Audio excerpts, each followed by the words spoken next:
The Icons of Real Estate podcast. Are you ready to learn the proven money-making secrets from top-producing icon agents? Ready to skyrocket your business? This podcast is for you. Tune in every week with your host, Tomas Fonseca, and find out how to implement proven strategies to 10 times your business. From $3 million to $30 million in just 12 months. Brought to you by the Masters in Real Estate Marketing, Arter SEO.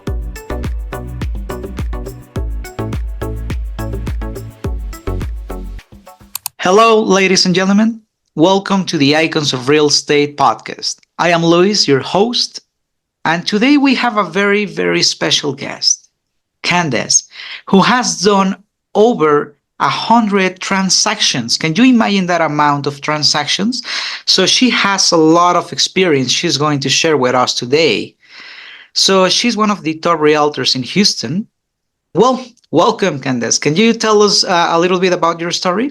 Hi, Luis. Thank you guys for having me again. This is an amazing opportunity to speak with you today. So I'll just dive right in and tell you a little bit about myself. I have been a local realtor in the Houston market since 2006. I immediately joined the National Association of Realtors, and I love what I do. So I've been with eXp Realty. I'm a team owner, and I own Wise Living Group, brokered by eXp Realty.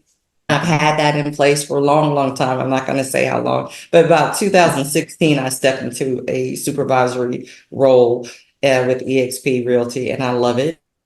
Okay. A little bit about my background. I hail from the accounting and finance world. I stumbled into real estate, really, to be honest with you. One of my family members, our very close family member, was discussing real estate one day, and we just never pursued it. My family and I were going to get into it. And I went to a vision board party, and this was a long, long time ago. I'm not telling you. Okay. But while a couple of the ladies there, we got to talking about real estate, and I pulled out this application out of my purse. That's how long ago it was. It wasn't online, you guys. So I pulled it out. We all went and grandfathered in at Champion School of Real Estate. Get a good shout out to them. They're amazing here in the Texas area. And I passed the exam on my first try that following March of 2006. So I am here to answer any more questions, but this is why I'm here. I stumbled into it and jumped into it, but it was started off as an idea. Yeah, but actually, what initially drew you into the transition from being into the accounting and finance to the real estate, actually? Okay, so this is good. You're pressing me on this, which I love. So I remember being about 13 years old, and my dad, my mom, and my brother and I were driving around an older section in the Houston area, in the McGregor area. And my parents were really contemplating to buy this kind of fixer-upper before anybody knew what a flip was. I remember we did not pursue that as a family, but it just stuck with me.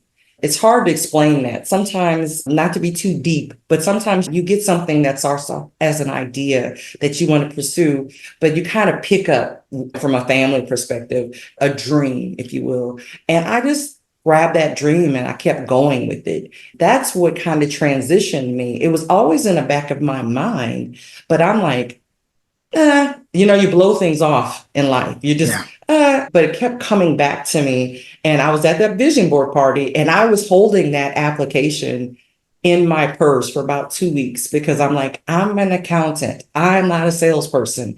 Oh. I don't know what this means. And that vision board party, as I began to talk about it, and I guess I had enough faith to do it, I never looked back. It began to woo me. The real estate industry began to woo me. As I got into it, I said, oh, I'm so glad I've done this. In the early years, I wasn't as committed, because I have a check, I have a W-2 coming in, and I would just kind of do deals here and there.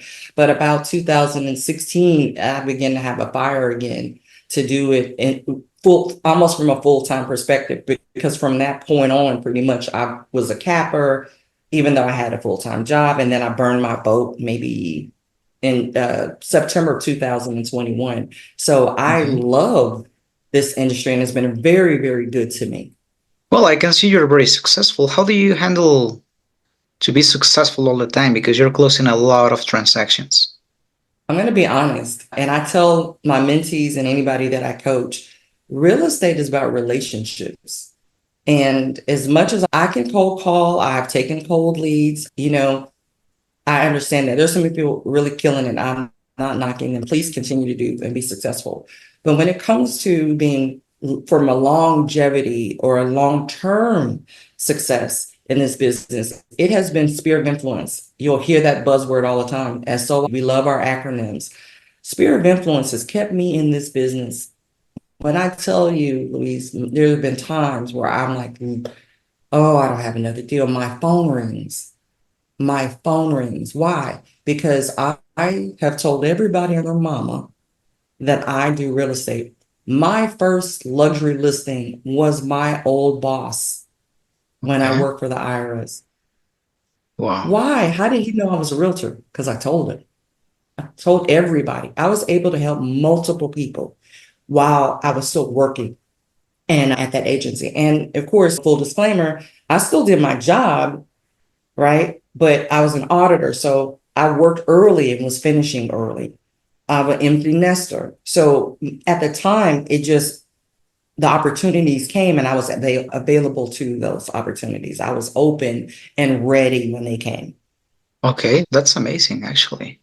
You're a very solid realtor. Thank you. I try to be. Yeah, you are. You are already. Well, in this case, could you share us a memorable success story into the real estate that you love to tell to people? Absolutely, absolutely. A few things about being successful. You have to first determine what is success. What does that look like for you? If you are a part-time agent, right? If you work a full-time job and you love real estate, but you're not ready to let go, it took me years to let go of my job. So don't let people make you feel bad because you're not a full-time realtor. Don't do that. What you do is you measure what your success is. What is real estate? How can you use real estate and the industry as a tool to gain the success that is viable and measurable for you?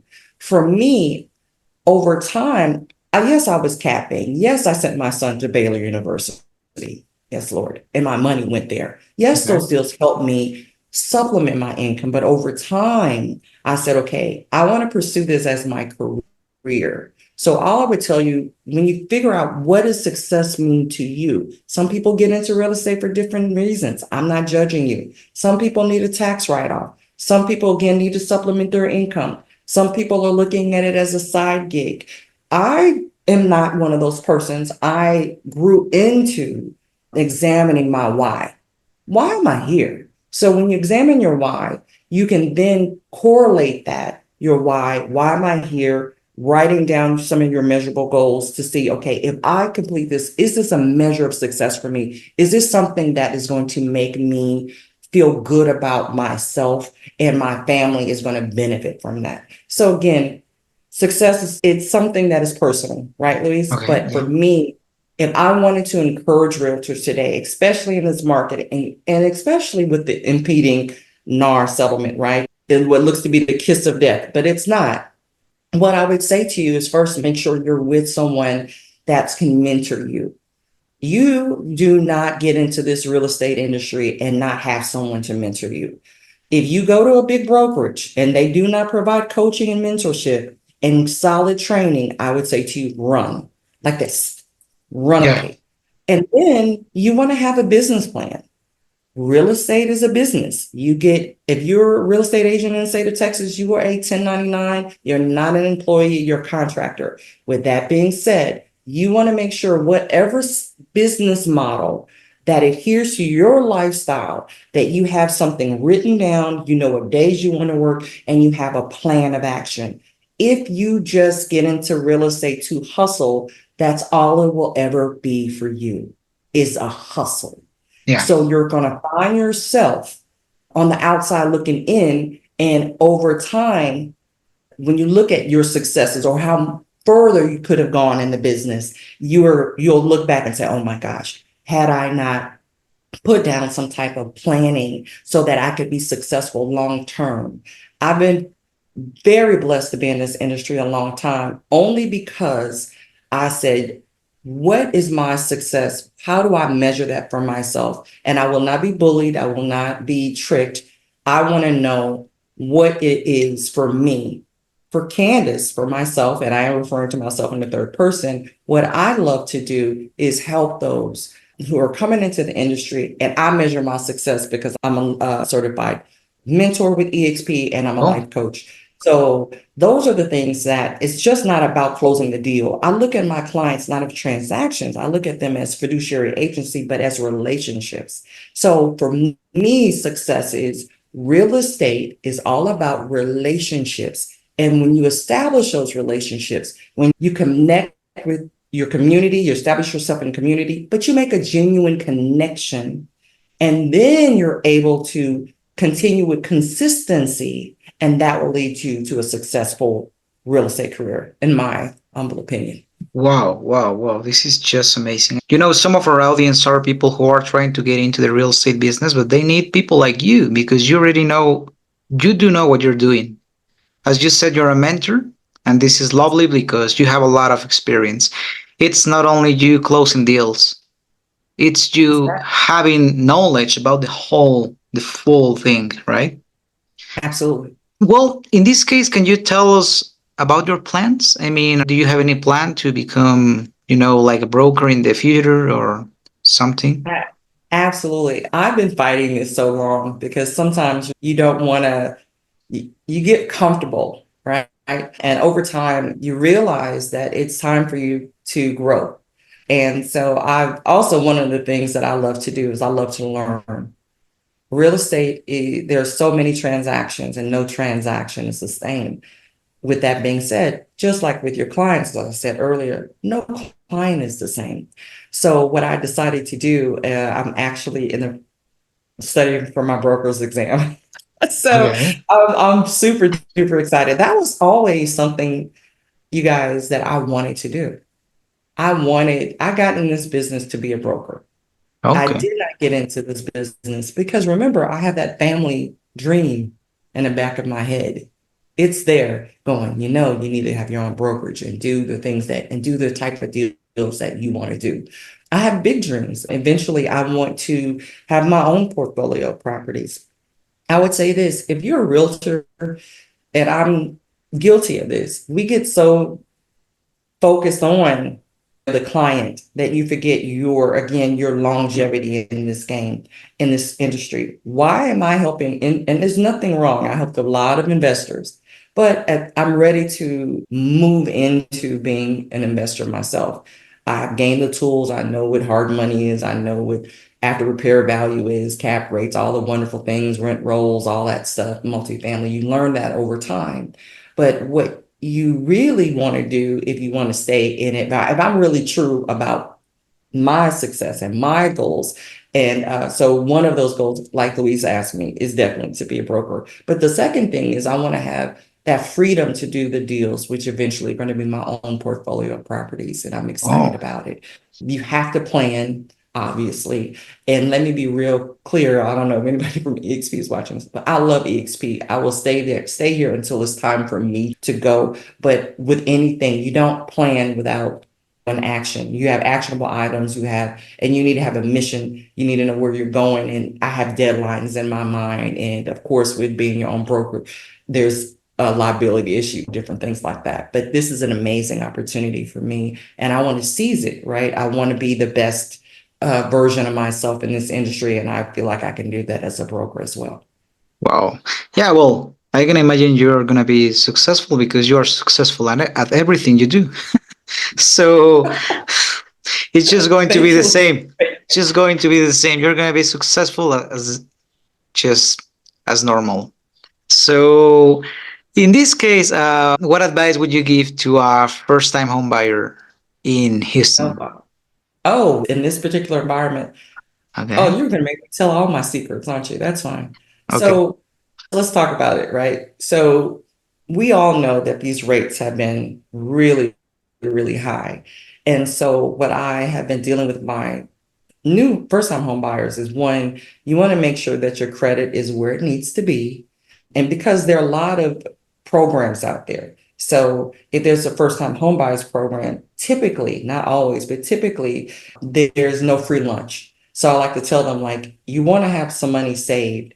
If you don't, if you go through one of those programs, just know there's either going to be some second lien more added to your property. A lot of different things could happen. And so you want to be careful with those programs. So I always tell my first time homebuyers, let's not do that. If you need money, there's builders. And you say, well, what about the resale people? I'll tell you what I would do with that. I tell my first time homebuyers, let's find a starter home. And I know everybody has gotten away from that, but I'm like, why? Why? Because the starter home that I got years ago when I was 31 years old, when I first bought my house, Okay. my first home, is not the same starter home as today. So you can go to a builder that's reputable, that has incentives and has buy down, 2-1 buy down plans and different things like that. That's why I steer them. No, I don't say steer. I don't steer them, but I tell them, I educate them. So while we're looking, because some of these people do not have money, a lot of money to pay for those buy downs themselves, because nobody wants to pay in perpetuity 7 points. They just don't want Yeah. to do that. So you want to go with a builder that has a lot of incentives, that has maybe pre-construction inventory, right? Homes available for the people, for young people and or first-time home buyers to come in and get those incentives and wrap them into your first purchase of your home. And then you stay in it and build up equity over time, then you can move on and buy something else. If there's sometimes people are fixated on resale property, then I would go in and negotiate and ask the seller, right, for concession to be able to buy those rates down and make sure that they have very good. I'm going to say this, and this is controversial, but I'll say this. I believe in order to help first time home buyers, you also need to have very good loan officers. Okay. They need to shop the deal, and you need to make sure that the loan officer is communicative and really being transparent with the rates and what their outlays. What you don't want is what's the trend now. A lot of millennials or people that have bought, they feel like they've been hoodwinked, Yeah, right? yeah, And because they so can cancel the transaction, right? absolutely. But they feel like a lot of people that bought homes feel like they weren't educated, right, Louise? During the process, if you don't understand that your escrow goes up and down, and with the property insurance, right? Homeowners insurance, if you will, and the property taxes in Texas doing what they were doing, you signed up for this note. You're not prepared for your note to fluctuate in $500 swings. Nobody is typically. But if you have a good loan officer that's going to educate your client, and especially first time homebuyers, they need to understand what all those acronyms mean. The CD, the CTC, they need to know what their outlay is going to be if they're paying for appraisals. And the lenders are going to ask them upfront for that. They need to know, what is the cost, the fee sheet? What am I paying to buy those rates down? And so that you're not negotiating blind in a resale environment. So first time home buyers, I'm going to educate them. I have a home. Oh, realtors, you starting out. This is for the new realtors. Would you start a job without getting training? Typically, no. If you're in corporate sector, if you're just out of college, aren't they training you? Aren't you going to training to learn how to do your job? Why would you not onboard your client? Why Yeah. would you not tell them what's coming? So get you a schematic. It could be infographics. You just do like a little train or showing them a little squiggly line and saying point A to point B. Hey, I introduce myself. I do my disclosures, representation, right? You tell that, hey, be prepared. If you're dealing with a builder, every builder is different deposit. Are you liquid enough, right, to pay your earnest money or deposit if you're dealing with a builder? Do you understand option fee money that you have to put down? You understand that inspections are coming, like all these different things. You need to educate. So you need to have a welcome letter. Do you have a welcome letter saying, hi, thank you for your business? So you tie those into a system that works for you. And as you start, it doesn't have to be difficult. You can do a 2-pager, a welcome letter, and then next steps. Wow. bullet points, but do something, because new homeowners do not know anything. Anything. They do not assume that they know. They don't know. Even have a back end and make sure you follow up with them about, just say, a little post closing next steps, or, hey, wanted to let you know, don't forget for your homeowners, not homeowners insurance, but your property. Make sure you filed your homestead. Make sure you've gotten your licensure changed over, because that may prohibit you from getting certain things. Make sure your utilities, all these different things. Make sure your mail is forwarded. Certain things we don't realize we have to do, believe it or not. And if you show the client that you care more about them than you're getting your commission, Yeah. you're going to win every time. If you make it personal and personable, because it is a person driven service. We are offering a service. And so the more you put your fingerprint on that thing, the better people are going to want to come back, and they're going to tell their friends, they're going to tell their grandma, they're going to tell their parents. And one more trick I want to say to you guys, when you're dealing with it's something new that I've just noticed, Louise. Something I've noticed was newer clients, new first-time home buyers, right, that are young and things, they're bringing their mama and them, as we say in the South, your mom and them. They're bringing them to everything, and everybody has these opinions. So you're like, but that's my client, the couple, not mom, dad, cousin, uncle, but have everybody. It's just a trend, and you have to not be thick. You can't be thin skinned, meaning you can't be easily offended because somebody is going to challenge you. Just be prepared, right? Just be prepared. The more prepared you are, the more, because it'll be, oh, well, from a price perspective, you got people that haven't bought a house in 30 years telling millennials or telling, young people now that you paying too much. You don't know the market. Yeah, So yeah. you have to make sure that you educate. So the more educated the client is, the better your experience is when outside forces or opinions are coming in to try to dissuade. And I'm not saying they're not allowed their opinion, but just know that the more secure your client feels, the better the transaction will be. Okay. Well, I can see you have more experience than, you're the 1%, that top 1%.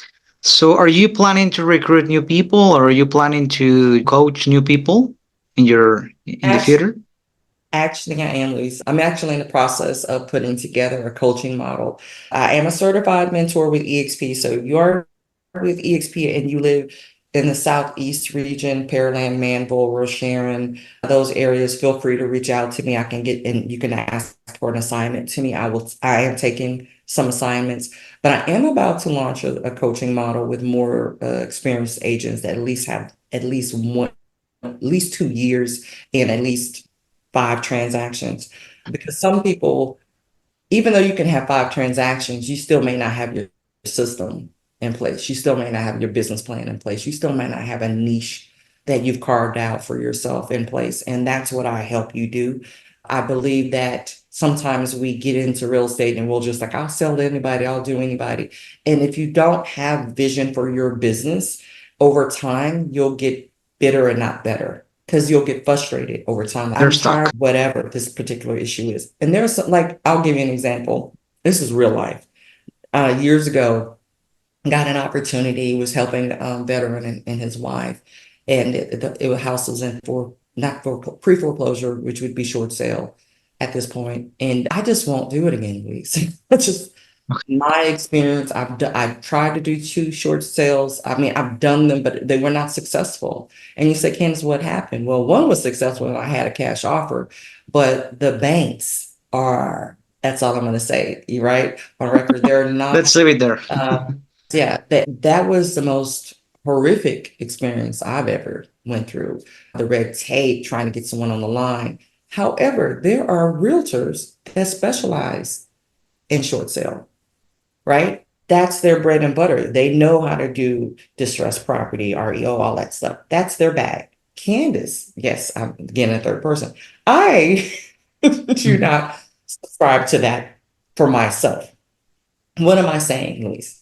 If you get in this industry, figure out, right? It's like in medicine. You have people that while they're in medical school, they try to figure out what they're going to specialize in, where they're going to do their residency, who they want to serve, right? You can do that in real estate. There are so many different pockets. I know realtors that right now that are just locators, killing it. That's them. They got it. That works for them. I know realtors that prefer commercial. I know realtors that just want to work with investors. I know realtors that just like to do off-market deals and wholesale. And you say, how can they do that? Well, there's a whole brokerage. That's all they do is off-market deals. You figure out what works for you. That's why I say, Luis, it takes about 5 deals to figure that out. You got to kind of get in there, figure out, like, I like that. I don't think I really like working with that. There's some realtors, all they do are listings. They will refer out. There's some realtors, or real estate agents, all they want to do is be a buyer's agent. I can't, that's your thing. But you have to have vision for what best suits you. If you work a part-time job and your job has crazy hours, is it easier for you to be a listing agent or is it easier for you to be a buyer's agent? Because buyers are going to want to go see that house. And if you don't have flexibility, where maybe you may be more interested in being a listing agent. You say, well, what is that? Because you do the front end work first. And maybe you grab somebody and co-list with them, right? So if you haven't had any experience with transactions, you won't know exactly where you fit and what niche or even what demographic. And you can do that. Figure out like, oh, I like doctors. Some realtors focusing on a medical profession, right? They know a lot of nurses. They don't do it intentionally, but they've gotten around it. And let's say they live near the medical center here in Houston. It's just a no-brainer for them, right? Yeah. So over time, that's what you would do. So for me, I am open for coaching. I will have my coaching website open pretty soon, but if you reach out to me with the information from this podcast, I will definitely let you know when I'm ready to launch the coaching. Yeah, of course. Business. Our audience will love it to click on your link because that's a big part of our audience. People who are trying to get into the real estate business and people who are trying to improve their career, but they're stuck. They don't know what to do. That's why they're listening to this podcast, because they're trying to figure out how to improve their career. And I think you are the key. You are the key to be successful. And it's amazing to have you here, Candace. Thank you, Luis. Thank you for having me. I just enjoy what I do, and I really want to help your listeners. Perfect, Candace. Well, it was such a pleasure. Thank you very much for being part of Icons of Real Estate podcast. Thank you, guys. Thank you for having me, Luis.